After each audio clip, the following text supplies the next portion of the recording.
Hello, my name is Victor, and in today's video, we have even more earnings to react to. We have a lot of stocks to talk about, including PayPal, Elf, Amazon, and Google earnings all in this past week. So let's not waste any time. Let's get right into it. But be sure to stick around until the end of the video to see what I am personally doing with my portfolio after the reaction to all of these stocks. And the first stock that we're going to talk about is the troublemaker of my portfolio, and that is going to be PayPal. But as you can see here, based off of the income statement, which we are going to analyze, there is a lot of green right off of the rip. Revenue was up 4%, so nothing, nothing stellar, but still up, so in the right direction.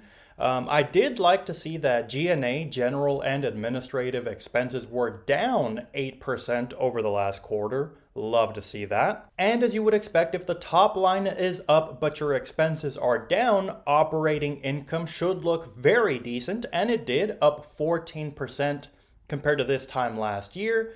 But my favorite part was the bottom line, which was up 26% compared to this time last year. And if you only saw the numbers, you would expect PayPal to at the very least be up, right? PayPal fell off a cliff after these earnings, and they are currently down 31% year to date.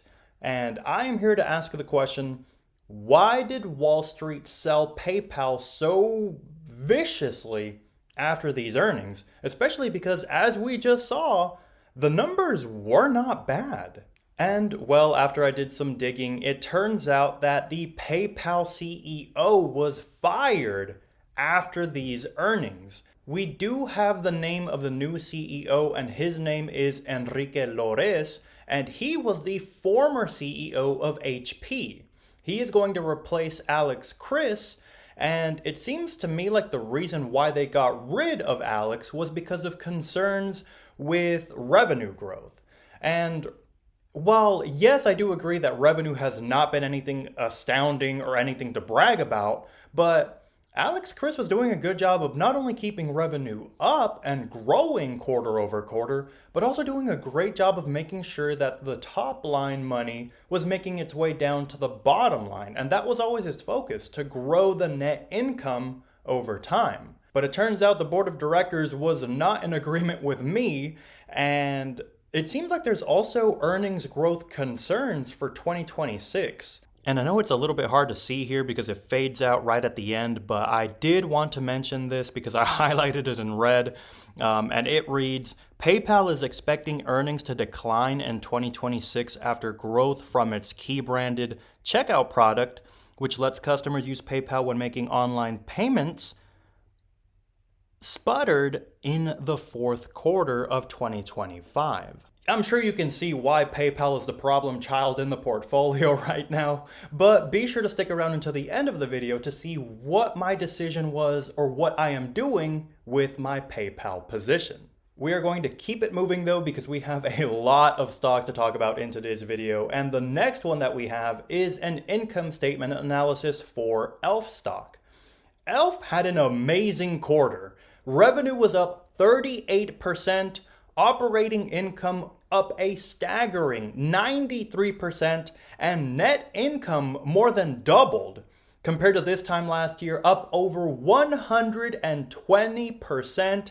Absolutely amazing numbers coming from Elf. And again, after seeing these numbers, you would expect Elf to absolutely skyrocket, especially because the bottom line more than doubled. Right? Well, no. Elf actually tumbled after earnings. Now, to be fair, the stock did recover towards the end of the week, but right after earnings, Elf stock took a tumble. But currently, they are still up year to date, 5.5%. And it seems to me like Wall Street is starting to realize they overreacted a little bit. Now, I wanted to dig a little bit deeper into Elf stock and personally was more interested in the Rode acquisition. For those of you who do not know, Elf acquired or started a partnership with Rode, who is owned by Hailey Bieber, who is the wife of Justin Bieber. And once I had a look through their financial statements here, I highlighted here that the Rode acquisition contributed over $128 million to growth in the 3 months ended December 31st of 2025. So that is amazing. $128 million just from the Rode acquisition in this past quarter.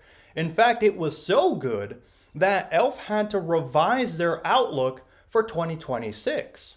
They increased their outlook for Rode to about 260 to 265 million through the entire year, and that was originally at 200 million. So quite an increase here, quite a bump in what is expected for Rode. But considering how great that acquisition has started already, it's incredibly exciting. And I also wanted to mention that if you exclude Rode and its performance in the last quarter, organic sales would have only been up 2% last quarter. So Rode is growing like crazy. Personally, I love to see it as an Elf stockholder, and I am excited to keep an eye on Elf through the rest of 2026 because to me personally, I think that the tariffs and all of the concerns that everybody was having on Wall Street regarding Elf are starting to deteriorate here in 2026, especially after seeing the type of numbers that Elf reported. Just want to take a moment here, and if you're enjoying the video, be sure to give me a like. It helps out tremendously, and be sure to subscribe so that you don't miss out on future videos here on the channel. Thank you so much as always, and now back to the video. The next stock that we have to discuss in today's video is Amazon, who also reported their earnings this past week, and revenue was up 12% for Amazon. Good to see. Fulfillment, though, was up 11% compared to this time last year, which is a little bit concerning, but I actually like to keep an eye on the logistics industry here in the United States, and I know for a fact, for the last couple of years, if any company has needed to move a product from place A to place B, the cost and the fees associated with that have increased. I mean, it's crazy how expensive it is nowadays, or at least over the last couple of years. So I am not surprised to see fulfillment up that much. But again, it is something that's going to affect Amazon here, at least in the short term. That did not seem to affect operating income too much because it was still up 17% compared to this time last year. But even more amazing for me is that net income was still up over 30%. Love to see it. And just like here we are, a hat trick here, 3 for 3. Every single stock that we have talked about has had net income up and to the right. But just like the last two stocks, it didn't matter.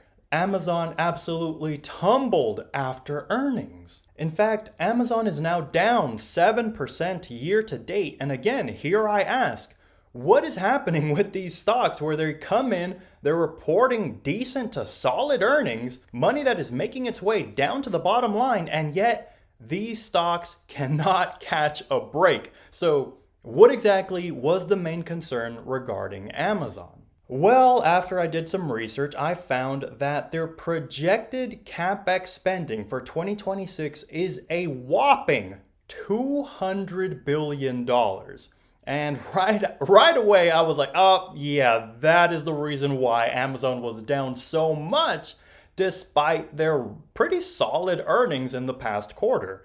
And if you're wondering, the reason for all of that capital expenditure is going to go into AI. They're going to need, data centers, they need custom chips, and robotics that help out in these warehouses for Amazon and all of these different facilities. The thing is, analyst expectations for CapEx was about $147 billion.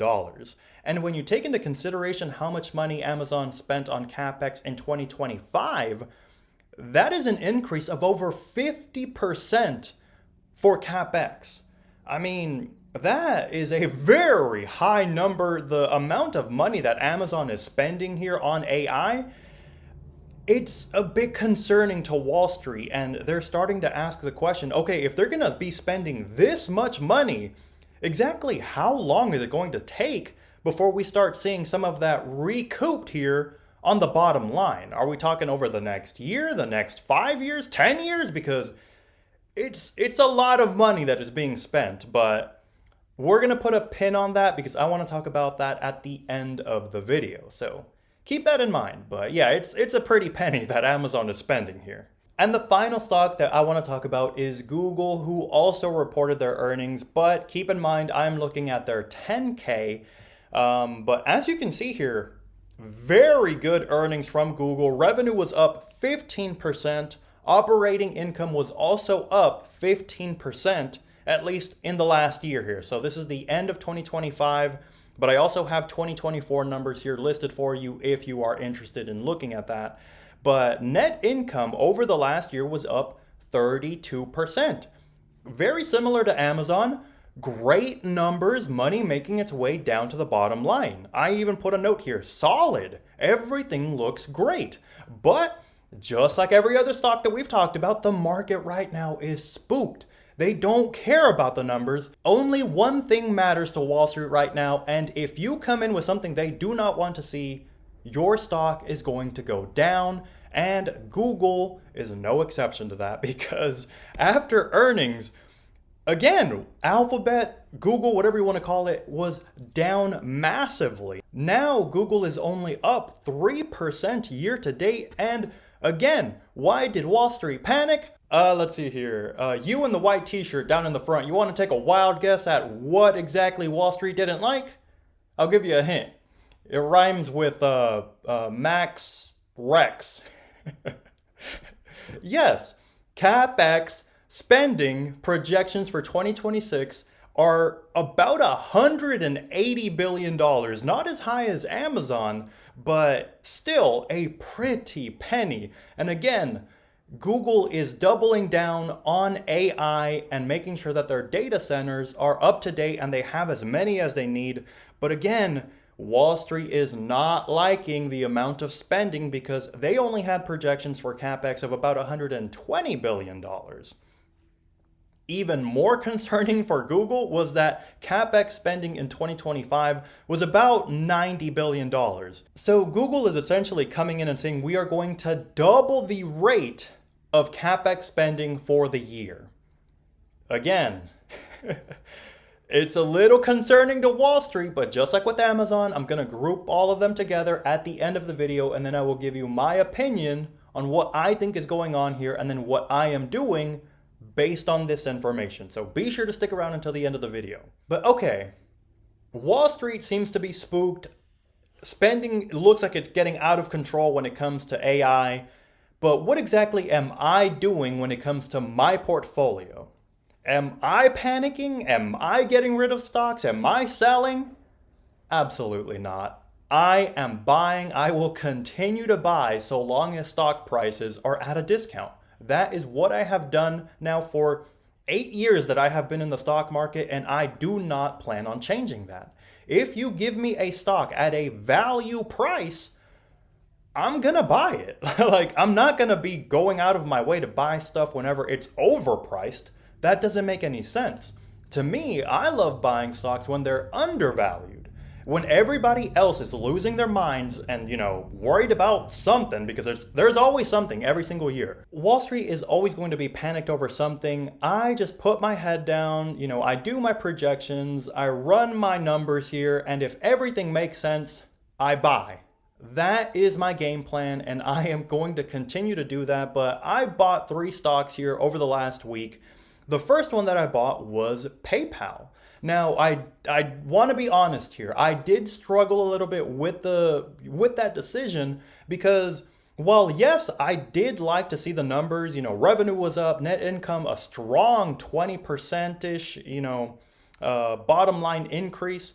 But I do have concerns about the new CEO. Are they going to come in and want to change everything that Alex Chriss was doing? Is his priority going to be net income like Alex Chriss's was? Or is he going to change gears here and is he going to be focused on revenue because that's why Alex Chriss was let go, in my opinion? I don't know. All I know is that the PE ratio, the growth rates, the numbers, everything looked good. So I bought some more PayPal. Again, it is one that I want to build up in my portfolio up to at least 3%. I am not there yet, so I am gradually buying PayPal over the weeks and months. So long as the stock is down, I will continue to buy.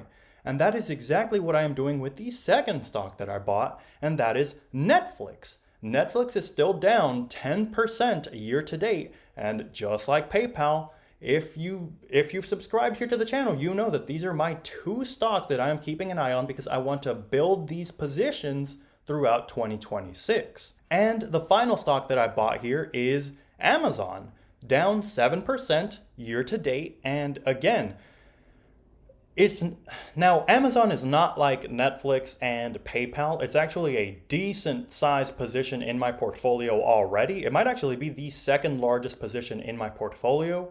But given the amount, I really think personally that Amazon is like a spring that has been compressed over the last 1 to 2 years. And I think that Amazon over the next 3 to 5 years is going to absolutely explode because, in my opinion, they're doing everything right. I really just think that they're doing a great job of staying focused on the business, and that is why, so long as prices are down, I will continue to buy Amazon. Now, for those of you with an eye of a hawk, you might notice that I bought Amazon before earnings because Amazon is currently about $210 a share. I bought at $237, but in the long run, is it going to make a massive difference in my portfolio?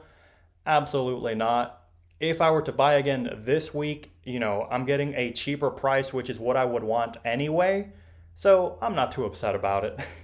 And that leads me to this chart here because I want to talk about what is happening in the overall market because in my opinion it feels like there is a lot of fear or a lot of concerns regarding AI and software-based companies specifically. And I want to highlight this because besides Meta and Google, which are about flat over the last month, you've got Netflix, Microsoft, PayPal down huge, but also Amazon down in the last month.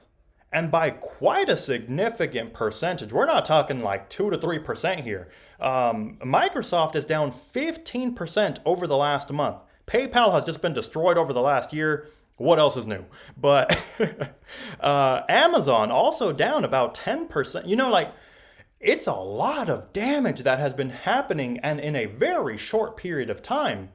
And to contrast that, I also included Johnson & Johnson, Starbucks, and Lowe's. 3 companies that are not associated with AI or, they're not software based. It's physical products that they focus on. Is AI going to disrupt me getting a coffee in the morning? Probably not. Is AI going to disrupt Johnson & Johnson selling diapers, selling medicine? I don't think so.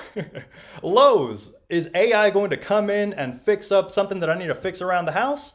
Absolutely not. Or at least until we have robots potentially one day, but I'm not expecting that in my lifetime.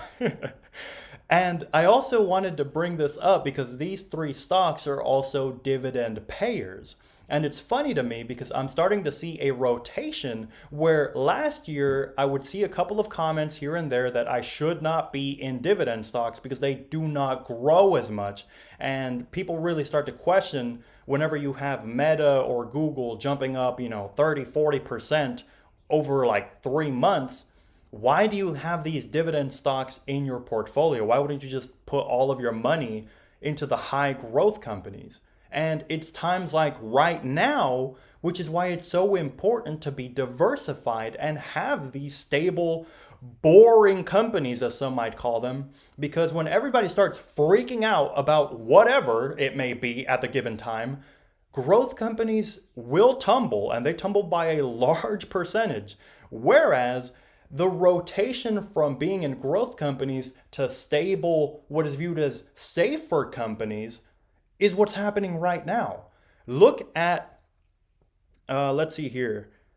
Johnson & Johnson is up like 17%. I think they hit their all-time 52-week high here recently. of like $250 a share, something crazy like that. Starbucks, a stock that I had been talking about for the last couple of years because they were 2025's problem child in the portfolio, in my portfolio. Now they're up there, strong, middle digit growth over the last month. This is why I think it's so important to stay diversified and why I don't like to just focus on all growth stocks. I also like to have companies that I don't have to worry about. They're sleep well at night stocks. Where's all the dividend haters now? They're nowhere to be found because now everybody is spooked. Nobody wants to be in the growth companies. And these dividend payers are just doing what they do best. And lastly here, I want to give my opinion on the CapEx spending because it seems to me like that's Wall Street's biggest concern right now. And in my humble opinion, while yes, the numbers are a little bit concerning, you've got 200 billion, 180 billion, I can't even remember Microsoft or Meta's CapEx spending projections, but they're incredibly high as well. Well, yes, I do have slight concerns over when we're actually going to start seeing some money being recouped and making its way down to the bottom line for all of that spending. One of the main reasons that I love stock picking and stock investing in general is because you have all of these amazing, brilliant, talented CEOs in charge of these companies, and I would imagine that they are a lot smarter than me and have a lot more information regarding their company or their industry compared to my very limited perspective. So if they are all getting in and saying we need to spend to make sure that our AI infrastructure is in place, who am I to question that? If it were just one company, let's say Amazon, for example, said they're the Lone Ranger, they're going to go out and spend $200 billion on AI, and everybody else was like, no, we're not going to do that, then I might have some serious concerns because I'd be like, yo, Amazon, what exactly is your game plan here? Based off of what is your decision here to spend that much money on AI? But it's not just one, it's not just two, it's every single massive company here is saying we need to focus on AI.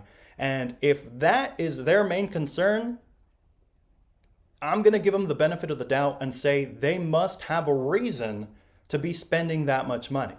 And as you've seen over the last couple of years here, Mark Zuckerberg, all of these CEOs of these massive companies have been doing a great job of leading these companies past COVID, past all of the massive concerns that Wall Street has. And I want to finish the video here with this image of CR7 saying, calma.